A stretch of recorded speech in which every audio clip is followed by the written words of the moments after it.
We back, we back, we back. It's the Rich at Heart podcast.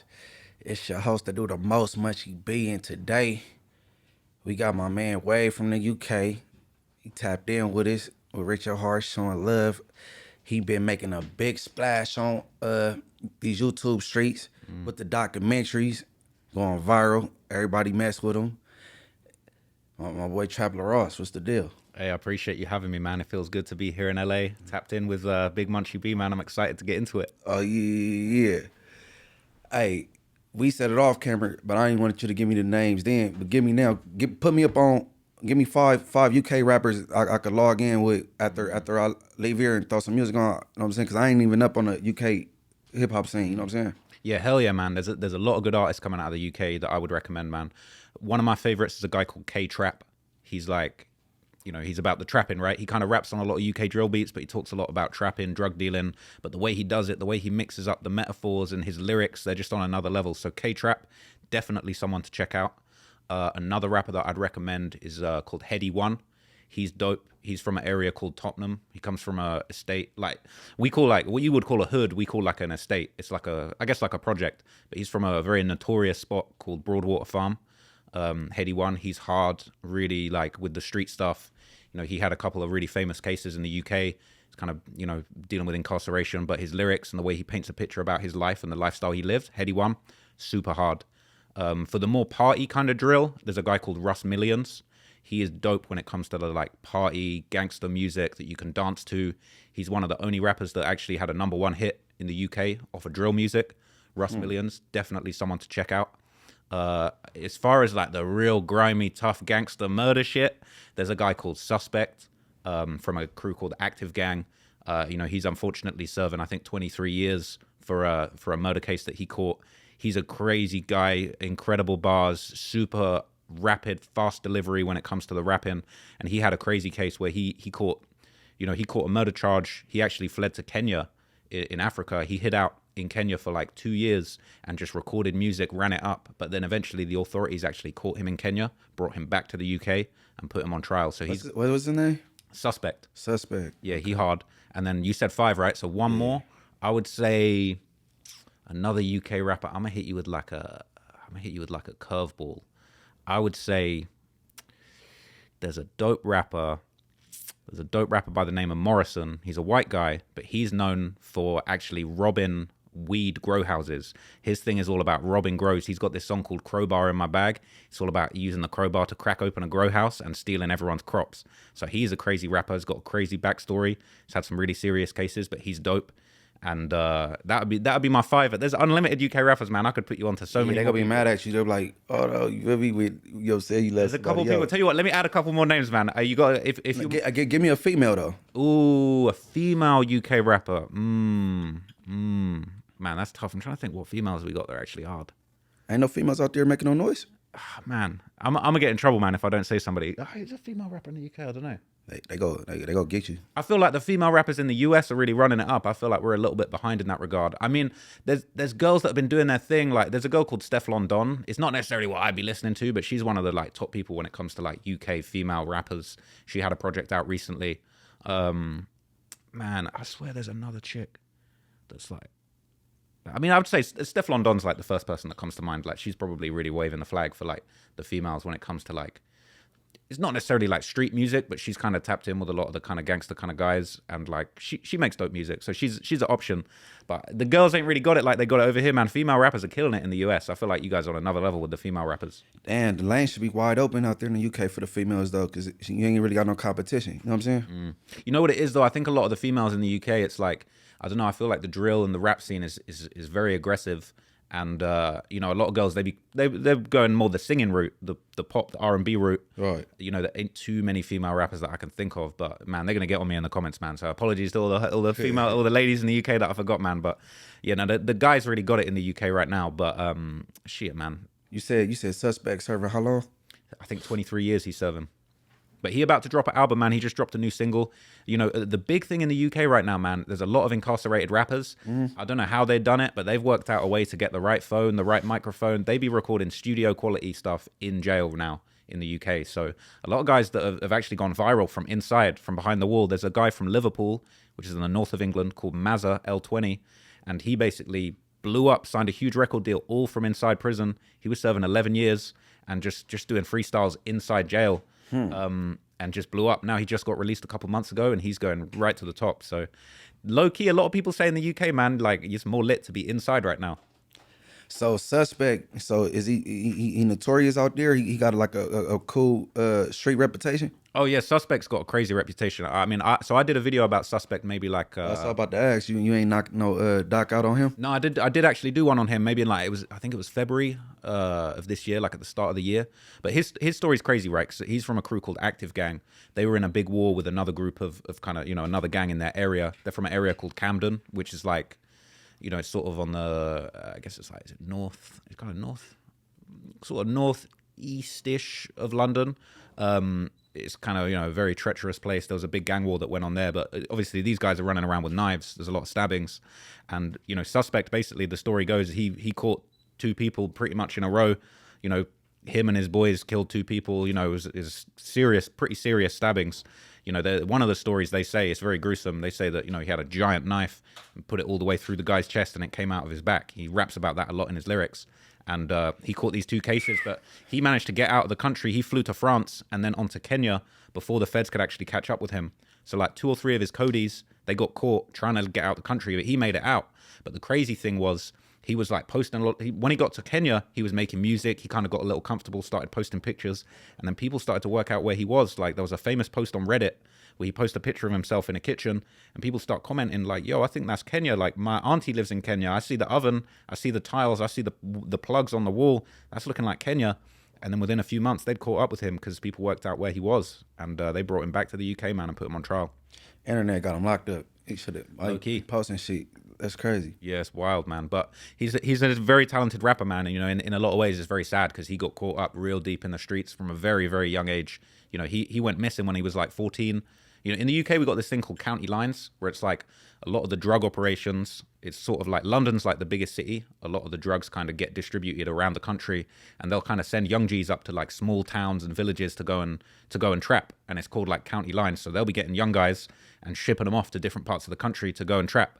And then the London gangsters will kind of set up all these different networks and these operations, and that's how they end up making quite a lot of money because they set up these little lines in different spots. But obviously, a lot of young kids get caught up in that. They get shipped all around the country and kind of exploited, really. So it's gangs everywhere. But you said active gangs. So it ain't no Bloods and Crips out there though. It's just gangs though, right? No, we got Bloods and Crips, Oh, for real? We got Bloods and Crips. You know what it is? It's not like it is here with the Bloods and Crips, but like there's a lot of gangs in the UK that have kind of adopted the Blood or the Crip iconography, like the colors and the style. And that's kind of caught on. So like that guy Heady One I was talking about from Broadwater Farm, like his crew is called OFB, the original Farm Boys, but they rep red.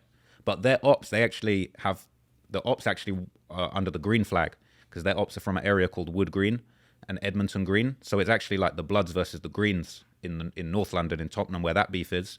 And then like you got another. There's been a couple of Blood and Crip sets down south. Also in West London, in like Ladbroke Grove, you got a group called CGM, and they bang Crip. But they just rock the blue. It's like it's kind of a style thing, but it's kind of caught on over the years. So there's a few different sets around London that kind of rep the Blood and the Crip thing. But I see these guys kind of going viral in some of the different spots. Like some of the Americans kind of make fun of it, like, oh, you got Crips in the UK, but they do really be cripping over there, man. Shit, I don't make fun of it. I think it's real niggas everywhere. Real talk, man. No, like for real. There's a lot going on, man, and there's been a few like little wars between like Blood and Crip sets in London and stuff. It's less of a big thing now. Like 15, 20 years ago, it was a much bigger thing. I think it was like I think it's the Ladbroke Grove Bloods. How long it be taking you to put together these docs you be putting up? Man, a long ass time, bro. A long time. Like, for a while, I would say it would take me at least a month.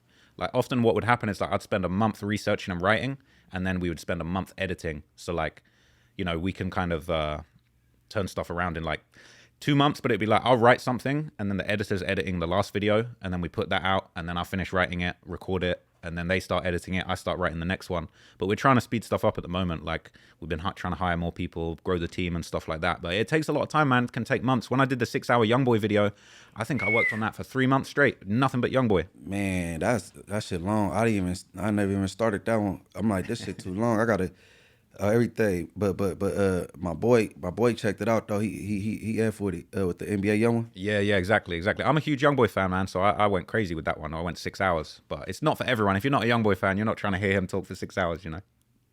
And he got himself locked back up on that shit crazy. Yeah, man, it's messed up. I'm such a fan of Youngboy, man. You know, it hurts my heart to see him incarcerated again. But at the same time, man, he got wrapped up in a lot of stuff, and unfortunately, it went the way it went. But hopefully, he can.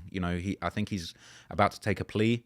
Hopefully, he can get a decent sentence. But I feel like the police in Baton Rouge and beyond they just got it out for Youngboy. You know what I mean? They're just trying to get him on anything. So it's unfortunate, but he's probably going to be getting pressed by the cops for the rest of his life, really. They've been on him for years, and it's very unfortunate, man, but I'm a big fan of his. So were you from in the UK, where you was raised? Is that somebody hood? Nah, so this is the thing, man. I grew up in a very small town, like in the south of England. You'd have never heard of it. It's an area called Bognor Regis. It's like a small seaside town, like by the beach, but it's dead. It's just like a tiny town. But the interesting thing is, I never interacted with it. I would never say that I grew up in the hood or anything like that. But like I was saying to you before with the county lines, where like the drug dealers in London be sending young G's to go and take over little areas and villages, like a lot of the famous rappers, the drill rappers and stuff, like a few of those guys have caught cases coming to my hometown, coming there to set up the sort of dope dealing operations. But it's a small town, but people be trapping, but they don't really have gangs. But like the gangs from London kind of get active in the small towns and stuff like that, So what got you interested in doing these docs? Like, you didn't go to school for like broadcasting, journalism, none of that? You just Nah, that's the thing, man. I've just always been a huge fan of hip hop. Like when I was growing up, I had 2 older brothers. I just got obsessed with the music, man. I was listening to Jay-Z, Nas, Biggie, Eminem, just DMX, just growing up listening to the music my older brothers were into. 50 Cent, like, and I just slowly got really, really interested in the stories. I would read any book that I could, biographies of rappers, like, I don't know, I'm trying to think of good examples, like Prodigy and Mobb Deep had a crazy biography, Eminem had a couple good biographies. I would just want to learn everything I could about hip hop and the history and the songs, and I would just break down all the lyrics. Sometimes you used to get the booklet of the CD when it had the lyrics. I would just read the lyrics and just analyze and just break down everything, and I just got obsessed with hip hop. And I started making video content. I did a whole bunch of different stuff. I used to do stand-up comedy. I'd film sketches. I would film music videos for local rappers. And eventually I kind of started making my own stuff, talking about the hip-hop stories and the rappers that I was interested in. And, I was blessed for that to kind of take off in the way that it did. But the gangster stuff didn't come until a little bit later. Like I say to people, it's like I first really took off in like 2019. I was doing more hip-hop beefs. Rick Ross versus 50 Cent, the 6ix9ine beefs. And I feel like in 2020, I don't know, the music just got a little bit more gangster, like drill music took off. You had people like King Von, rappers coming out of Chicago, Lil Durk. I feel like they made the gang stuff way more front and center. And I think that, I kind of had to adapt my platform to talk more about that stuff because I was into the drill music. I was listening to it. I was trying to understand the stories. So, I started breaking down the stories behind that music. And obviously that went huge. I guess millions of people really want to know what's going on behind drill music. And I ended up in a position, but that was never the plan. I was always just a rap fan, started breaking down rap beefs, and then kind of it just went where it went. If I ain't mistaken, I think King Von, that's the you got the most numbers on that one, right? Yeah, man. I can't remember the numbers on it, but it's over 10 million views. It was crazy, man. I never would have expected it to go to a big, to be honest. Hold on. Don't you got King Von tatted, right? I got King Von tatted, yeah, man. Man, what made you do that? You know what's crazy, man? It's a funny story because people keep saying, "Yo, it's dick riding, like you're glazing." But you know what it is? Like I had a tattoo that I had a shit tattoo that I wanted covered up. I wanted to put something over it. I wanted to get something good, and I was just going back and forth with the tattoo artist, like, what should I get? I need to get something that means a lot to me. And obviously, the Von thing was, that's been like the biggest moment of my career. I'm also a huge fan of Von, man. I listen to his music all the time. I'm fanatic about Von. Like, people have asked me before, are you obsessed with King Von? And like, low key, I guess I kind of am. Like, I made the documentary. You've got to be obsessed to make a 3-hour documentary about a dude, right? So in the end, I was just like, man, Von's such a big part of my story, a part of my life. I'm a big fan. I was like, let me just get the Von tattoo. We mocked up how it would look. I thought it looked fire, and I said, let's do it, man. Let's get the Von tat. But it was very controversial, man. It ruffled a few feathers. Okay, I run across a couple these YouTubers. They put together these little short docs or whatever. But as far as the Draco thing, you was like more accurate. You look like a lot of you could tell people just like gather this from this YouTube this video and then just like, but it seemed like you knew a little bit more than the average. You know what I'm saying? I'm like, damn, he bringing up certain incidents. I'm like, this shit crazy. Yeah, you know what's interesting with that, man? Obviously, you know, I did the Draco story. I was a fan of his. I know that you guys, you know, obviously didn't get along, but, you know, I was a big fan of his, a fan of the music. And like when I approach a project, man, I'm really just, even as a fan, I'm just trying to find out everything there is about a topic, you know, and especially when it comes to rap beefs, back and forths. Obviously, as part of that Draco story, you know, you went back and forth with him musically a few times. You know, you dropped some disses, he made some references, and for me, I'm really just trying to get all the information. You know, every back and forth, every diss, every line, every sneak diss. You know, my goal is really to just put everything into one video so that people can learn everything. Like the idea is like you could have never heard of Draco in your life. You put that video on and you learn everything about the whole area, the history, the beef, all of his ops, all of his friends, all of his music. That was my approach with that story, man. But you know, I'm glad that we're tapped in, man, because you know, I was worried that maybe I'd offended you with anything I'd put in that video or anything like that. But I'm glad you said it was, you know, mostly accurate. No. It was mostly accurate. Hold on. I came up in there. You said, let me see. Cause it was a minute ago when I checked. You guys had a lot of diss songs back and forth, right? Because I tried to make sure I kind of broke down all of your responses in the video too, right? Which I felt like that was something a lot of people maybe overlooked. The back and forth and like some of the songs that you'd released and stuff like that. So, you know, when I covered it, I wanted to make sure like I showed both sides. You know, if he said something, you clapping back and actually showing that you know it wasn't a one-sided thing. So, what's up, boy name? I believe did you do one on a dude from Canada? Toronto, yeah, won top 5 and Presser and them. Yeah, our top 5. Top 5, yeah, he's just come out, man. Yeah, he been talking greasy. Man, he's been in my DMs, man. You know what I'm saying? Shout out to top 5, man. We're trying to get an interview going or something. Yeah, I never heard of him till he just came out from jail. Oh, for real? Yeah. Okay. But I gotta check out your doc on him. Then you said you did one on him, right? Yeah. I can break down the whole story of him, man. But he's got a crazy story because like he's just been active in Toronto and in Canada for years, man. Like he was rapping. I think maybe he was like 16 or 17. He had this song called "Shirt Off Shorty," where he's like rapping with his shirt off. He's like shirt off on any block, and like Drake was rocking with him way back, like when he first started. And it's just crazy to see the history over damn near like 10 years of him kind of, you know, becoming this demon. There were a couple of murder cases that, you know, his name was attached to in Toronto. He ended up going on the run. You know, that murder case that he just beat, he basically went on the run from those charges and was hiding out in LA for damn near like a year or something. And the craziest thing about his story, man, is he was going live with like people like academics and actually trolling the mayor of Toronto. You know, the mayor was like, speaking out saying we got to catch these guys and you know it's not right that they're on the run, and he was trolling him. He was saying, you know, F John Tory, like screw the mayor, all of this stuff, like really getting disrespectful with it. So the fact that they caught him in LA, shipped him back to Toronto, and he still beat the case, it's wild. I wonder, did he have any co-defendants on that case? I think he did. I think there was another guy that was implicated in it, but because that case didn't happen until after I did the video, so I didn't follow up on like every detail with it. But I think there was another co-defendant on the case, but I think he was the main person that they were trying to charge. But obviously, you know, the charges ended up getting dropped in the end. They said that there's not enough evidence. You know, that apparently the prosecutors were really just trying to use his music and his social media to prove the crime, and apparently that wasn't enough, so they let him go. But it's actually crazy, you know. He's hit the road running, and he's back out, you know, disrespecting people and going crazy with it. So hopefully it doesn't spiral out of control. He part of OVO though, right? Is that Drake artist? I don't know if he's officially a part of OVO, but like he be hopping on interviews saying that he's Drake's shooter. Apparently Drake paid for his lawyer, and you know Drake used to give him a lot of love back in the day. So I don't know if he's officially on OVO, but he reps OVO. He bangs OVO. So the song you heard from him, it was cool because I ain't never heard his music at all. I like his music, man. He's got a couple songs like that I like. He's got this song called Two Cases that's hard. He's got another song. What's it got? Two Cases. Oh man, what's the other song? He's got this like real jazzy song. It's like your crew full of rats and shit.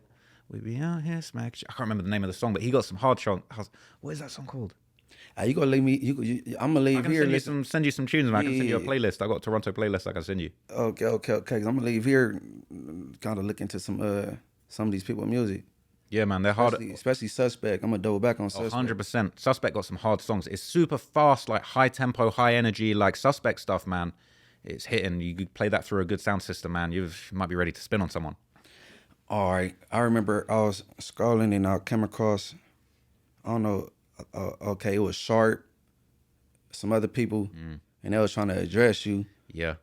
So what they feel like you on some culture vulture stuff or Yeah. because he didn't make a good argument. You know what I'm saying? You know what? It's kind of like, I feel like there's two main arguments that people hit me with when I do interviews like that. You know, on the one hand, it's the culture vulture thing, which, look, let's be real, man. I think a lot of the problem is because, you know, this is hip hop culture, it's black culture.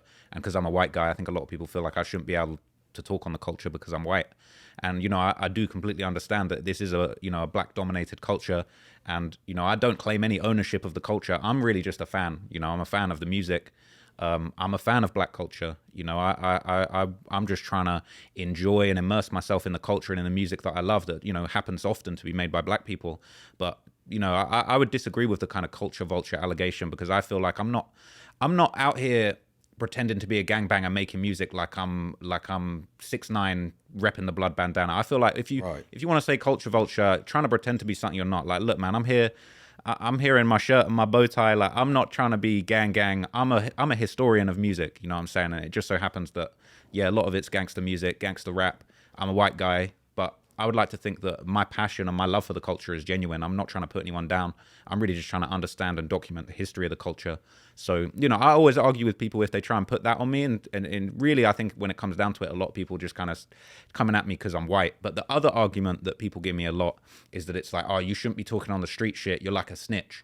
You know, that's what he was kind of trying to come at me in that interview a lot, to sort of say, like, you're snitching, you're speaking on gang activity, you're jamming people up. And you know what I would say to that is, like, realistically, man, I'm a researcher. I really don't necessarily do the whole, like, you know, trying to, I'm not waiting outside people's houses, going through people's trash, trying to find out secret info. Everything that I put out there is public information. It's on Google, it's on Reddit, it's in the lyrics. Like, I'm not trying to bring anything to the forefront. Like, the amount of people that send me DMs like, yo, let me give you inside information on this or that person. I don't want inside information. I'm all about what's online, what's in the music, what's already there. I'm just trying to paint a picture of what's already available. So I wouldn't say I'm a snitch. I'm not trying to get people jammed up, and I'm not telling on anybody that people didn't already know. You know what I'm saying? Yeah, I don't get snitch from you. I don't get that. Okay, I appreciate that, man. I wouldn't even be talking to you right now if I thought that. I hate snitches. Hey, listen, the thing is, yeah, I'm super civilian, but at the same time, like, I'm just trying to document the history, bro. Like, I don't want to see people locked up, you know, but at the same time, you know, dudes be jumping on songs talking about we killed this person and that person. I think we should be allowed to talk about that. You know, sometimes I feel like it's kind of BS when people sort of come out and say, like, oh, you shouldn't be speaking on this, you shouldn't be speaking on that, you're incriminating people. But it's like, bro, you got songs with millions of views, you're talking about you're smoking this person and that person. If you made a song with 2 million views talking about you're smoking this guy, I think everybody listening is entitled to go on Google and look up who this guy you're smoking is, because you're making, you know, getting millions of views, making thousands of dollars, speaking on dead people. I think we got a right to go and look up what it is we're all singing along to, you know? I think that when I that Who I Smoke song came out and they're talking about who I smoke, Bibby, everyone was singing along, and I felt like it was my job to be like, okay, well, let me tell you who Bibby is. Like, these guys you're disrespecting, making fun of in the song, these are real people with real families. Let me break that down for you and show you that this ain't a game, this ain't a laugh. Like, yeah, we smoking Bibby. Like, yo, that's a real young man, 16-year-old guy who lost his life in Jacksonville behind this drill music. And I think it's important to remember that. So, you know, I do think what I do is actually, you know, positive as far as like helping people understand and navigate what's going on. And I think if you're making songs with millions of views, man, and you're mad at a guy that's breaking down the lyrics, like, I think maybe you're in the wrong business, you know? Hey, no. I rock with your content.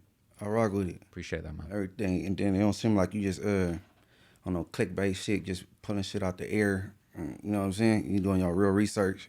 Yeah, I'm really trying to find the facts. I'm all about the facts, man. Like, I really, like, even just as a fan, like, you know, you mentioned the Drakeo video. You know, I was a big fan of his music. I wanted to know what happened to him, to be honest with you. Like, I just wanted to know, like, how did he get so jammed up? Like, what was the real deal behind his case? And to be honest, you know, the more I learned about it, like, I'm gonna keep it real, man. Like, you know, you lived it, right? You were involved in that whole situation. But like, you know, for me, hearing Drakeo dissing you so relentlessly, like, I felt like this guy was really kind of, you know, playing with fire. He was dissing a lot of people. You know, people unfortunately lost their lives, you know, related to things that had gone on. And I felt like, you know, I want to get an understanding of what Drakeo had really gotten himself into. You know, it seemed to me like he got himself in a little bit too deep. When he came out of jail, he really should have kind of, you know, left certain people alone and just, you know, again, it's like he was jumping on songs in front of millions of people, dissing, being very disrespectful.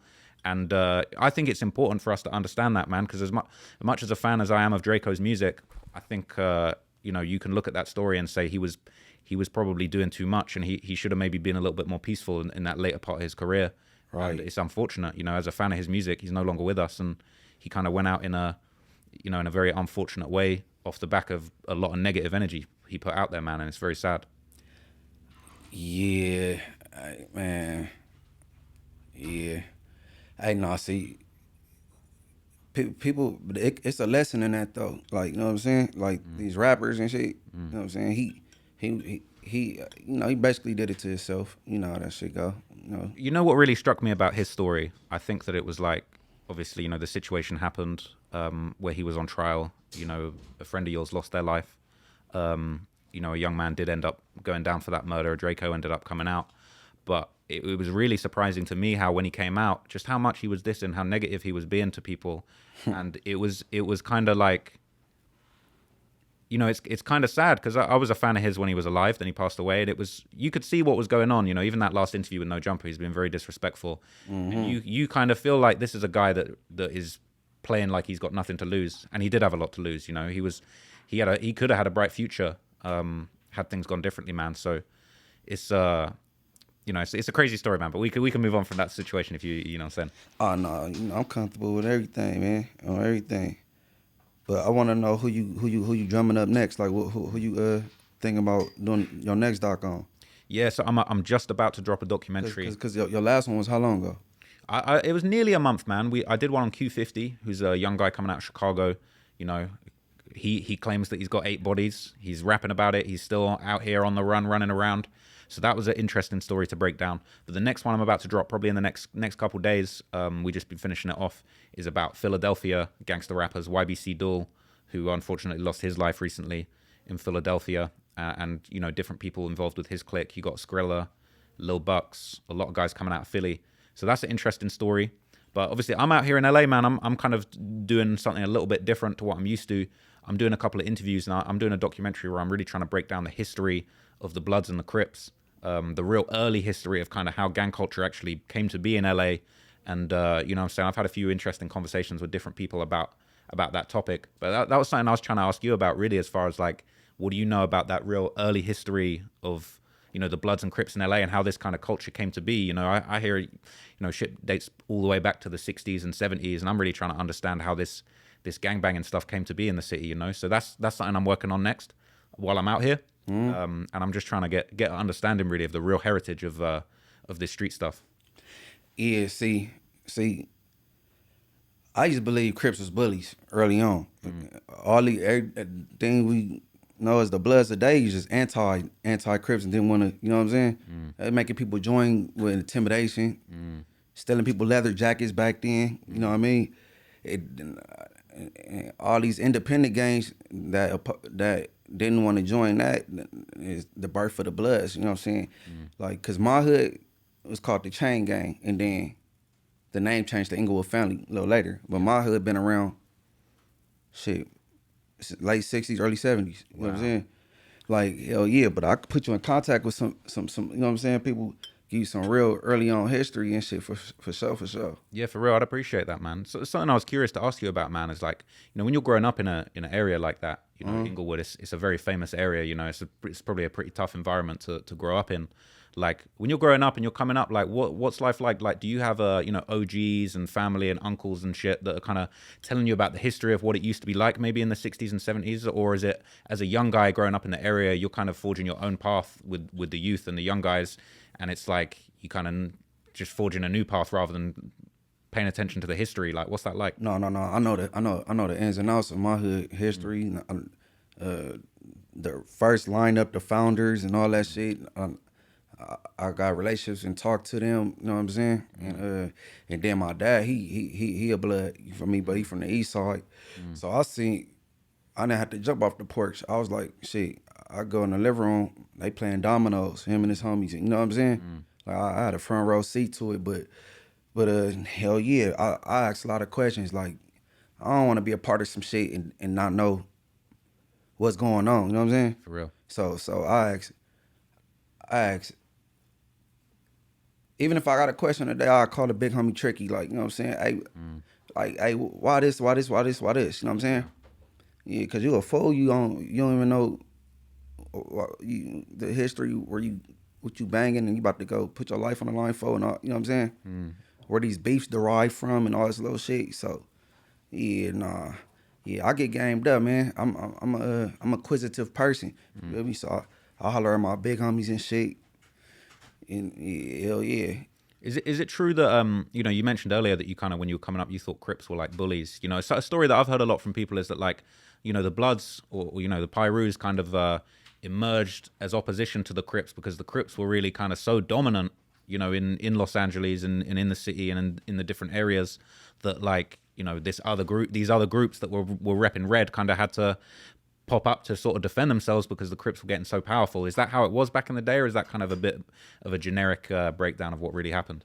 When I say they was bullies, I'm talking about like the beginning of their formation. You know what I'm saying?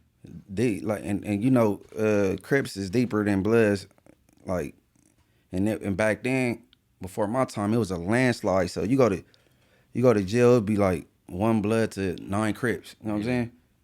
But these days, like it's like an even playing field now. Like they ain't got that footing they had when they first started to be bullies against the Bloods. Like, you know, the Bloods, we got a foundation now. We deep, and you know what I'm saying? It's been years, decades of this shit. So, you know, anytime something first start, it be crazy. So when the Crips first started and they was doing their thing, I say they was bullies. Like, community revolution and progress, all that. I don't know who came up with that little acronym. That's some bullshit. But shit. No, that's gonna be a good one. I'm gonna be typed into that. You said so you say you trying to get the origins of the Bloods and the Crips in. Yeah, that's the idea, man. I'm trying to just really trace the early history, because I feel like Bloods and Crips, you guys, as far as the culture, man, I feel like, you know, cripping and banging blood is spread all over America. We got Bloods and Crips in the UK, right? But this is where it originated, and it's such a powerful culture that's spread around the world. You know, you got cities all over the US that have Bloods and Crip sets, and, you know, I'm trying to understand, like, from what I've heard, you know, a lot of the reason that Bloods and Crips kind of spread out in other cities in America is because of the drug game and because of the drug trade, and, you know, groups that, like I was saying, in the UK, you know, you got these groups that are kind of moving drugs to different areas and different communities. That seemed to happen with some of the Bloods and Crips. They're trying to get money in different states and different cities, right? And then kind of sets end up popping up in these different areas. And again, just 10, 20 years go by, and then suddenly, you know, you got really well-established groups in different cities. You know, New York, the Bloods became a really big thing in New York, from what I understand. You know, you got... Yeah, I heard the Bloods is deep in New York. For real. And, you know, you even got like Grape Street Crips that have gone to like, Memphis. You know, you got Grape Street in Memphis, all kinds of stuff. So we're really just trying to trace that history. But from the early stages, it's not meant to be like a drill, who shot who kind of documentary. It's trying to be more like historical, you know, educational type thing. Yeah, I interviewed Ron from 60s. That's Raymond Washington nephew. For real. Yeah. Like, I could link y'all. He could, man. For real.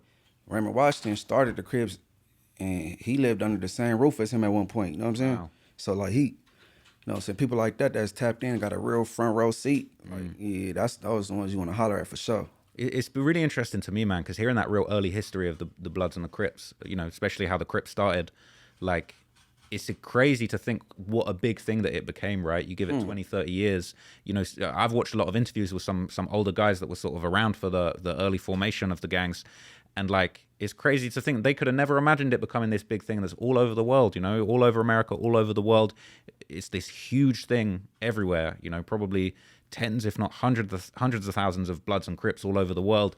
But, like, you know, it comes from very humble beginnings of guys that kind of, you know, trying to protect their neighborhood and, you know, all the little things that were going on, you know, people robbing each other for their leather jackets to the point where this cripping and banging blood thing just became this global phenomenon, man. It's, you know, it's very fascinating. And I really want to just help people understand what it's all about. Yeah, no, this shit done spread it like cancer. Cause yeah, my hood is in a lot of different states.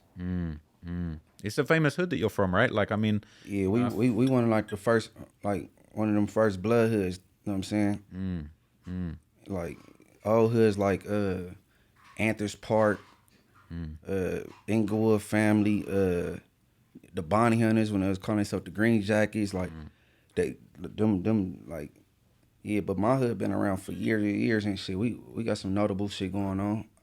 You feel me? We got some rappers out the section. Shout out to my little nigga Frosty. Frosty's hard, man. Yeah, my nigga Scheme, Lil Deuce, like, you know what I'm saying? For real, man. No, there's a lot of talent coming out of that area, man. And, you know, it's good to see. And, you know, whatever I can do to kind of like shine a light on what's going on. Because, again, like, even if I do a video and I'm talking about gangsters and, yeah, people have done this or that, but I'm always trying to put people onto the music as well. You know, I'm always trying to say, yeah, this situation happened, but also this guy released this song and it's a hit. This is a banger. You know, let's make sure we focus on the music. Because I think a lot of people that do these kind of gangster drill documentaries, a lot of them, they just talk about the drills. And I'm always trying to make sure that I talk about the music. Because I love the music, man. Whenever I do a documentary, I immerse myself in the music. Like, you know, I might spend a whole month just listening to, you know, a couple artists from a certain city because I want to really immerse myself in the music and really feel it. Because, you know, it's more than just street shit to me. It's like the music and the culture and the art. So who your favorite artist? Man, it's a controversial one, but right now my number one rapper is Youngboy. Okay. I fuck with Youngboy heavily, man, because I feel like he's one of the youngest guys to go to this crazy level with the music. I think he really pioneered that sort of like pain music. I know there's been singing gangsters before, but I feel like the way that Youngboy actually sings and puts his pain into his music, he can make murder music and then he can make a love song that's going to make you cry on the same album. So I feel like he's one of the most versatile and underrated artists out here. And when I did that 6-hour Youngboy documentary, I came out the end of that documentary just being the biggest fan of Youngboy. So I always put him as my number one. But like if I was going to do my top 5 rappers, like I'd always put, you know, just for impact, someone like Future would definitely be top 5 for me. Just as far as like the artistry, how he changed the game, how he kind of made that sort of mumbly, drugged out rap that just sort of became this whole new wave. You know, obviously people were doing it before, but I feel like Future on another level, artist wise. You know, I would definitely put King Von in my top 5, man. As far as that aggressive drill, gangster rap shit, I don't think there's anybody better than Von as far as like just that high energy music, man. And again, it's just such a shame that he passed away when he did. Man. So that's unfortunate, man. But you know, a big fan of a lot of different types of music, man. Within hip hop, I only listen to hip hop, but it's just like all the different subgenres within hip hop, man. Drill, the gangster rap, you know, the more laid back stuff. You know, there's so many different artists I'm a big fan of. But yeah, before Youngboy was my favorite artist, I would have put Lil Wayne up there as number 1. So Lil Wayne's definitely in my top 5, man. Like Carter 3 is probably my favorite album. I think Lil Wayne on everybody top 5. 100%, man. He's really the GOAT, the godfather of this stuff, man. Because you know we wouldn't have Youngboy if it wasn't for Lil Wayne. So Wayne kind of gotta be in there. You know, maybe he's sort of the grandfather to Youngboy, the godfather. And then probably I know it's controversial right now, especially in LA, but I'm a big fan of Drake as well. You know, I feel like the artistry, he took this rap stuff to just a whole new level that no one had ever taken it before, man. He's Michael Jackson of this generation, man, Drake. And you got to give him his respect. I can't think of not one artist that could do it versus with Drake and win. He's got it gotta be Lil Wayne, like to do verses with him. Other than that, ain't nobody messing with Drake, bro. And even then, I love Wayne. I would rate Wayne higher than Drake as far as what I like. But bro, you put him in a versus, man. Drake's got it because he's just got too many hits, man. So many number ones, so many hit songs. He's got bars. He's got love songs for girls. Like he did it differently, man. So yeah, Drake's probably the greatest to ever do it. You know. So all right, in your opinion, you think top 5 talking too much? Because you gotta think about it like Drake, you gotta come to California to get it back. You don't gotta go to Toronto, Canada, Vancouver, you know what I'm saying? To get like it ain't a must stop, you know what I'm saying? So now this dude that came home and he threatening people talking crazy, really adding fuel to the fire. But in your opinion, you don't think I don't know. I don't think that's a good idea for him to be talking like that. You really? I hear it, bro, but that's what Top 5 does, man. Because you know, you said you've only been aware of him recently, man. But before he went away, bro, Top 5 is the biggest troll, disrespectful. Like, this is what Top 5 does, man. So it doesn't surprise me.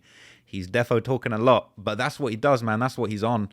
And there's been that interview with him and Leah May, the female interviewer from the UK that just came out. You know, he's talking crazy on a lot of topics. Obviously, he's talking on the Kendrick situation.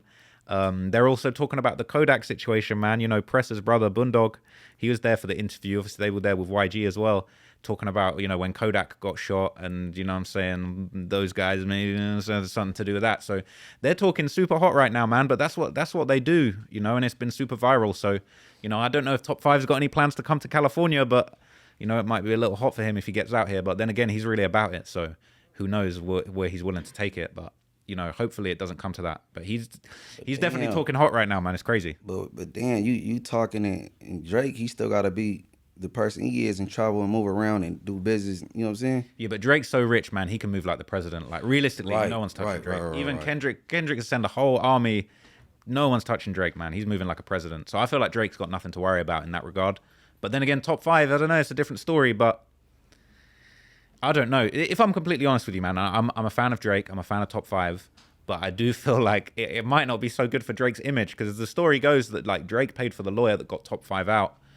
You know, I'm seeing posts by like friends and family of the guy that lost his life talking about how dare Drake kind of finesse his way of get this guy out of jail. You know, I don't know how Drake did it. You know, he must have done some voodoo or something to get Top 5 out, because I think everybody just thought that he was cooked. But you know, Drake's kind of like stoking things in the streets a little bit. But I don't know, man. Everyone's waiting for round 2 of this beef. You know, I'm waiting for round 2. I keep hearing every couple of weeks, oh, Drake's gonna drop. But who knows, man? It could be over. I think it's over. You think it's over with? I think it's over. And then I think it's over. But it was an interesting 3 weeks. They was going back and forth.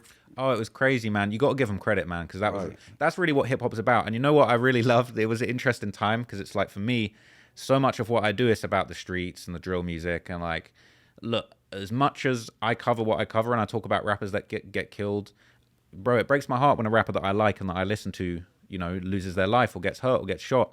And when Drake and Kendrick were going back and forth, it was so nice. It felt like 2-3 weeks that all the news was just hip hop. It was bars. It was rap related. It wasn't no news about nobody getting shot, nobody dissing, you know, getting violent with people. They kind of brought hip hop back to where it kind of originally was, as far as the hip hop back and forth, rather than the drill stuff.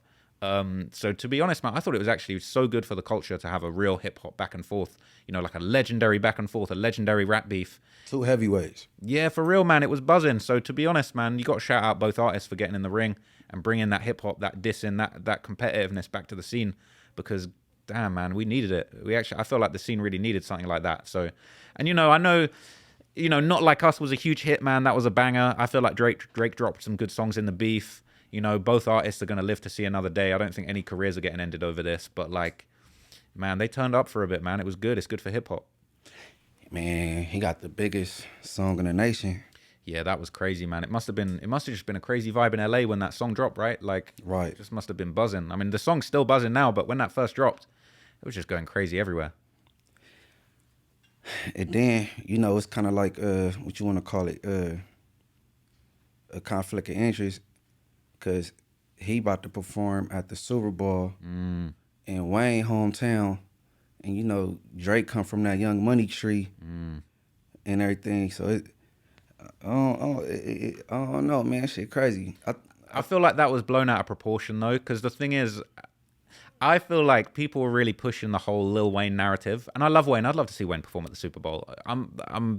Realistically, I'm a bigger fan of Wayne than I am of Kendrick. Not to disrespect Kendrick, but like, I'm a huge Wayne fan. But from what I understand, man, like, it's not normal for like the Super Bowl. You know, they don't just have to have an artist from the area that the Super Bowl's in. I get it will be lit to see Wayne perform in his home state, but at the same time, like, it's not a requirement that every person that does the Super Bowl halftime show has to be from that spot. And like, Kendrick just had probably the biggest moment in hip hop for years. Kendrick does kind of deserve it. You know what I'm saying? Not to disrespect Wayne, but like, it's Kendrick's moment. So it makes sense. And, Wayne plays it low key with his career now. You know what I'm saying? He had big moments. Yeah, in he his dropped career. he dropped when he feel like it. Exactly, yeah. So he don't really need to pull up, and he doesn't. It doesn't. I don't think it would make sense for Wayne to do the Super Bowl over Kendrick. It makes sense for Kendrick. Like Kendrick got it right now. So I feel like a lot of people on Drake's camp and on that side of things, they were really trying to push the negativity and push the Wayne narrative to try and put Kendrick down. But shit, man, it's Kendrick's time. But Wayne seemed like he was kind of disappointed that he didn't get a call. No, I feel that. I did see that clip. But then again, I feel like Wayne's almost like playing into, Wayne and Drake are homies, right? So he's probably like, I'm going to do a clip. I'm going to say how disappointed I am. We're going to put it on Kendrick. Like, I don't know, man. I wouldn't be surprised if they kind of schemed that behind the scenes. But shit, man. Kendrick's got it. So is what it is. Yeah, man. That was a W for the West. That was a W. For real, man. Even at his show, he brung out all these people from different hoods, you know what I'm saying, all on the same stage. Wasn't no fights, no nothing. They're saying he really united the city with that one. Right, he did that. He did that. That's why, because you already in the South, you got Texas, Louisiana, you got Memphis, Atlanta. So they got that whole region. Then on the East Coast, you got New York, Jersey, D.C., Philly. But West Coast, you only got California, really. Like, so they be trying to put like comparisons, but we only got the state of California, and they be having whole regions. Like, you know what I'm saying? Yeah, I feel that. Oh man, I was happy, man. And K-Dot about to do his thing at the Super Bowl and shit. Hopefully my team there. You know what I'm saying? Yeah, 100%, man. That's gonna be lit. You gotta get out there, man. Yeah, man. I've never been. I've been to a couple football games, but I've never been to a Super Bowl. It must be lit to go to a Super Bowl. Man, them tickets be high. Like, people that they purchasing their tickets now for real? for February. You know what I'm saying? Damn, I bet they're expensive too. Yeah, hell yeah. I'm gonna have to get to one of these Rams games. Yeah, I'm trying to go, man. I need to get to a game as well while I'm out here. I'm finna go see the Lakers at some point this month. The who? The Lakers. I never seen the Lakers play before. What is it? Hold on. What month is this? It ain't basketball season yet, though. I think there's a couple games on though. Oh yeah. Or maybe they're like preseason or something. It might be some preseason shit. Yeah. I don't follow the league, but I'm just trying to see the Lakers play. Like that's just gonna be fun. I never been down there. Are you a Laker fan? I'm not a Laker fan, but like, I guess I am now. Like, I just want to see them play. That's like probably the most famous team. I've seen the Miami Heat a couple times when I've been in Miami. But like, I love American sports, man. You guys just do it differently. Like the energy of sports here, it's just lit. You go and see the the halftime shows, the games, all the commercial. Like it's just lit. I just love the vibes here. Hey, it's crazy. Everybody was like, when 21 Savage went through, didn't nobody know he was from the UK. Yeah, that was crazy, man. That was a big moment for the UK, man. We finally got someone good we can claim over here. Yeah, but he wasn't claiming the UK. Like everybody, he's still trying not to claim the UK. But he did a big music video for that new song he did. What was the name of that song? Red Rum. He filmed it in the UK. A good friend of mine actually directed the music video. Shout out to Danny. But yeah, it's almost like he wasn't trying to claim the UK, and then it kind of, once the meme died down a little bit, then he wanted to like film a music video in the hood and stuff. But the area he's from in London's like pretty active, like his family and the people he comes from. It's a pretty active block that he was from originally. So it's an interesting one, man. But yeah, he's not trying to claim the UK like that. That was just crazy news, man, when that came out. If he was smart, he would embrace it, because you gonna have that whole UK behind you. That's a whole, you know what I'm saying? He kind of does, though. When people found out, because there was all the memes going on of like, Sir 21st of Savagington or shit like that. People doing memes on him. But like in the UK, people were like, yeah, like 21. He's 21's ours. Like he's one of the guys, man. He's one of the UK guys. So we claim him now, man. People act like that. Like people talking about 21. They'll be like, yeah, he's like the first British rapper to do this, to do that. But I'm a big fan of 21 Savage, man. But it'd be good if he embraced it more, man. I'd love to see him collab with a few UK artists or something like that. Yeah. Like real street artists, like people from his area or stuff like that. That would be hard. But to be fair, he shot that music video in the hood. That was cool. And, he'd be embracing it a little bit here and there. But, man, that was a crazy time. He caught that immigration case. They were trying to kick him out of the country. It's messed up, man. If you ain't got the right paperwork, it's a tough time over here. I wonder how he got that settled. Man, that's the thing. He got the bag to sort it out. I heard Jay-Z or like Rock Nation or something helped him out. I don't know. They like the Illuminati of this stuff, man. If Jay-Z gets involved, he can sort it out. He got Meek off probation or something. Like, damn, Jay-Z just finna sort it. So Jake helping people out with immigration. He got Meek off probation, but you couldn't stop Megan Thee Stallion from going to court snitching and shit. I mean, I blame him. really? Nah, he got an influence. You know what I'm saying? He could have stopped that. Do you think Tory Lanez shot her? I can't even.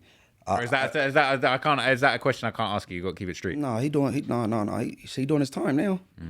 But at first I was saying no, but Alex, one of them dudes that do, he be diving deep into stuff, and he sat in on court dates. I don't know. He probably shot her. I don't know. Hey, but You ever heard the apology? There's like a recorded conversation where he calls Kelsey the next day, and he's on some like, "Oh, I'm sorry." Like the way he's talking, it just sounds to me like, bro, that's like you calling to say I'm sorry I shot you. You know what I'm saying? If you didn't shoot anyone, why are you calling talking like that? no, I think. Well, if I was him, my argument would have been I was saying I'm sorry to Kelsey because I was effing Kelsey, and then I effed Megan. You feel me? He could have been saying sorry to that because it all popcorn behind that. You know what I'm saying? Kind of, sort of. You know what I think is the real story, man? I feel like it's so simple. Tory said so many times that he wanted to smash Kylie Jenner. You know, that party, they were at Kylie's crib. You could see there was a little video where it looked like Tory and Kylie were having a little moment, and then Meg's kind of coming in to stop the show. I feel like he just got cock blocked on Kylie Jenner, and he just had to shoot. Yeah, no, he was irritated. He was pissed. He's like, yo, I was about to secure the bag. I was about to, you know what I'm saying? I was about to get up in Kylie Jenner. I'm gonna have to shoot. I respect him though. He not PC'd up or nothing. He on a regular prison yard. Really? I respect it. Yeah, man, that's fair play. That's fair play. If I could, man, do you think I'd survive in jail out here? Yeah, you're a cool white boy. For real. I worry about it, man. Like, even I don't want to be caught speeding or nothing, bro, because I feel like if they throw me in the tank, I'm going to be in trouble. Nah, you should be cool. You think? How am I navigating, man? If I get jammed up, man, how do I say I get there? What's going to go down? What's the first thing I'm going to see if, you know what I'm saying, if they're putting me in a cell? LA County Jail? Yeah. Hey, well, first of all, our shit real political, right? So you got the blacks, the Mexicans, and then the white boys. So you have to roll with the white boys. That's what they're saying. I'm trying to roll with the blacks, man, but I got to roll with the white boys. Hey, but guess what? You are what you identify as. So if you came and you like, nah, I'm running with the blacks, you run with the blacks. For real. Yeah. I heard the white boys don't like that, though. No. The Hispanics don't like it when they see a Mexican from a black gang. They hate it. For real. Or it's a white boy from a black gang.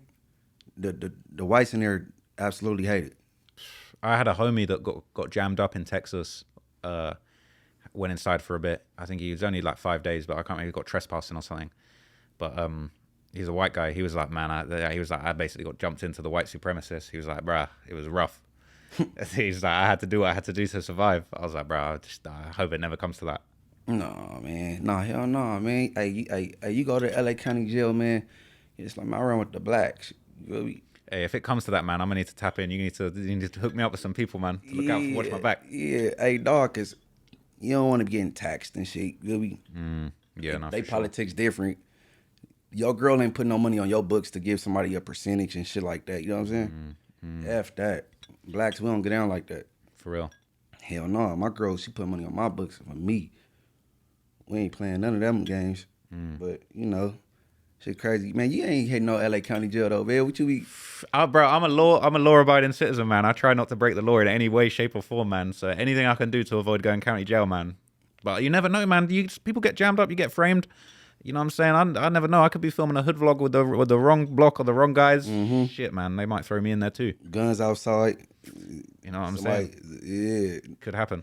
Hey, no. When I come back from Jamaica, you got to pull up in the hood, though. Hey, I'm down, bro. That'd be lit. No, for real. Let's make that happen. Yeah, you know, because you cool to the motherfucker, dog. Oh, I appreciate that, man. And that's what I'm saying. I didn't understand what Sharp and them argument was.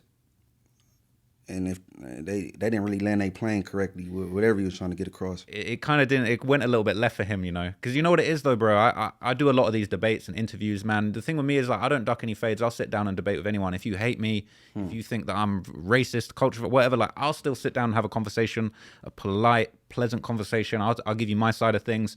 And I feel like the Sharp thing. I feel like a lot of people sit down with me and they think like, yo, we're gonna get him. We're gonna take him down. We're gonna air him out on this interview. And I think often they're quite surprised. They can't really pin me down, like, because it's just I'm just being genuine. Like I would always defend myself. I really believe in what I'm doing. I don't think I'm a snitch. I don't think I'm a culture vulture. And I think it was tricky for him because he couldn't really land anything on me, and he kind of came out there looking stupid. And I'm a fan of his, bro. So after that interview, man, so many people were saying like, "Came out looking stupid." He came out looking stupid. I'm like, bro, I'm a fan of you, but I really just made you look crazy. Yeah, he didn't land his plane. Yeah, but there's been a few like that. I did Math Hoffa, the guys in New York, you know, where they shoot in the barbershop, and like, it was the same thing. One of the guys there was really trying to get on me, and I just, you know, I was just kind of finessing it and, you know, just giving my points, giving my arguments, and a lot of people respected it, you know. So I like to think, man, I'd sit down and have a conversation with anyone, bro. Even if you hate me, you think I'm the worst, like, we got to find some common ground and just, you know what I'm saying, get to the root of it, because I'm really not trying to disrespect anyone or put anyone on blast or cause problems. Like, I'm a fan. I'm just trying to understand what's going on. And like, you know, I'd like to think I got a clean heart when it comes to this stuff. Nah, man, keep doing you, man. F the haters, bro. I appreciate that, man. You got some good content and shit, and it don't seem like you doing no shock value shit just for clicks and shit. You know what I'm saying? I'm just trying to get the facts, man. You know, I'm just, and that's the funny thing, man. People talk about clickbait. Like, I'll be making a 6-hour video. Like, you know what I'm saying? Not everyone's trying to see a 6-hour video. Like, we be going deep, we be going hard, and like, just, I'm trying to get to the facts, man. It's all about the truth, spreading the word, getting things, you know, accurate, and telling people what's going down.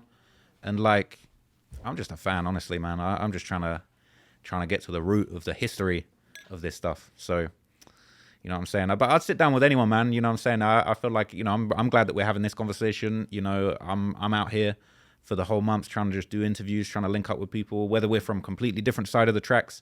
You know, it's always a good conversation to sit down and, you know, I'm not from the lifestyle. I would never claim to be. I'm not from the hood. You know, I'm not gang, but I'm just trying to understand what that life's like, you know, from a genuine point of view. What Monster Cody say? We not a secret society. We're a society with secrets. Cause you know, like Monster Cody did his book, and a lot of people was upset with him because he put a lot in that book. Really? So when they was asking about that and how people wasn't feeling a lot of shit being divulged in that book, that's what he said. Like, man, shit, we ain't no secret society. We just a society with secrets. Like, nigga, this. And then nigga, I rather, you know what I'm saying, you tell your story before somebody else tell it. You know what I'm saying? Yeah, for real. And that's your story, you know, that belongs to you. Like, you know, you tell your story how you want to tell it. And yeah, you ain't got to be snitching. You know, it's like you can talk about your life and your experience without telling or without giving away the secret source or whatever you want to do. You know, I feel like people are entitled to tell their story. So it's something that I find interesting. Sometimes people come at me with this argument of like, well, these aren't your stories to tell.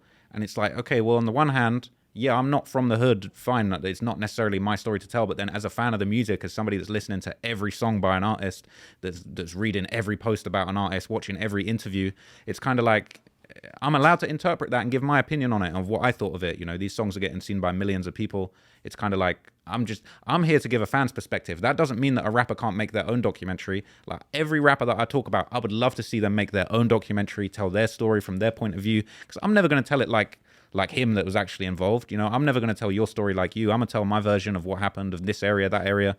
But it's like, everyone's entitled to tell their story, and I think everybody's interested. You know, everyone would want to hear, you know, your life story from your perspective. Maybe if someone else want to explain it, maybe someone else from a similar area. You know, I just feel like there's just a big appetite for storytelling and, you know, spreading the word about the history, whether it's your neighborhood or your music or different artists, different areas. I just think it's important to tell stories, man. And, you know, a lot of people, they talk about like YouTubing and media, like, oh, it's snitching, you're on doing interviews telling, but it's like, bro, you can hop on an interview and not give away any secrets, but still tell your story, you know, still tell your experience without snitching on yourself or anything like that. They be mad at Vlad, these other people, but the person, bro, sitting down ain't gotta answer the questions, bro. You feel me? Like Pee Wee Longway. 100%. He the poster boy on how to curve questions when he went up there with Vlad. You know what I'm saying? Like the interviewer just asking what he go ask. You ain't gotta answer that shit. 100%. But But that's the funny thing is it's almost like, look, if you go by the code of like, yo, we don't talk on these things, then you got to maintain that in the interview, bro. If you really don't speak on those things, you know, you hop in there like Pee Wee and you say, I'm all legal, I'm all legit. That's how you want to run it. That's how you should run it. You know what I'm saying? No one's telling you to jump on that interview and talk about, we did this, we did that. But that said, you know, from what I understand, Pee Wee's just been caught up in a big case, right? So even hopping on Vlad and talking about I'm completely legal, that ain't necessarily going to save you if you're really doing that stuff. So I don't know, man. But like, yeah, but you see how ARF went out. yeah, man, he went out. I don't know what made him go on that interview. He just telling his whole That's operation. the thing. Look, he did multiple interviews, but this is the thing, man. I think nowadays in this culture, people are so hungry for that clout that they'll snitch on themselves. They won't even realize it. You know, they're in an interview. They just want to have their moment. They just want to say, I did this, I did that, and it's like, it's unfortunately, you know, it's clout and it's attention, and it's just like people can't help themselves. They just gotta get off. They just gotta tell people what they did, and it's kind of messed up, really. But you know, that's the age we're living in now. I would love to write a book because the homegirl, shout out Shelly P. She write books. She wanted to do one on me, but I'm like, I don't know how to tell a story without I don't want to get nobody in trouble. You know what I'm saying?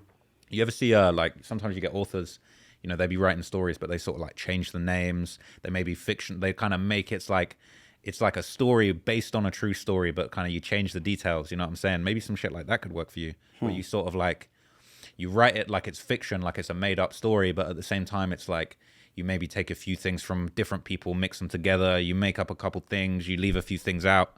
Maybe that's the approach. Like you could write something that's sort of like, you know, based on a true story or inspired by real events, but it ain't actually what happened. You know what I'm saying? You cover yourself. My shit will be, man, bro, that shit will be action packed. Yeah, I need to see that. We're trying to make an action movie out of that book, man. The book about to be a major motion picture. For real. Hell yeah, man. I don't even tell word stories because I'll be so scared of snitches. Like you can't even get drunk and reminisce on old shit. There, you know what I'm saying? This snitch shit is out of hand, bro. What is it that's going on right now where it's like they're kind of making snitching cool? Like you got this YSL Woody.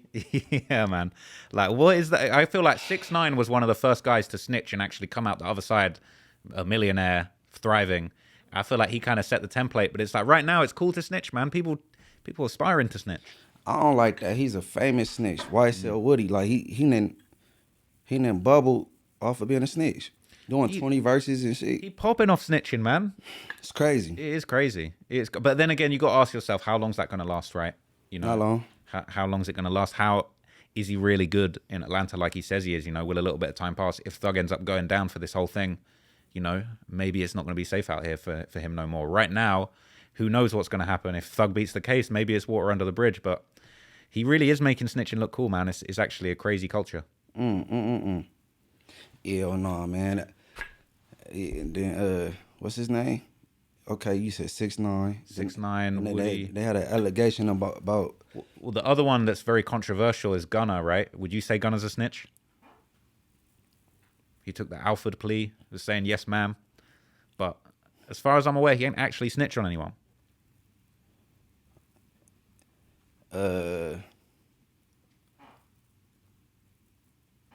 Is YSL a gang?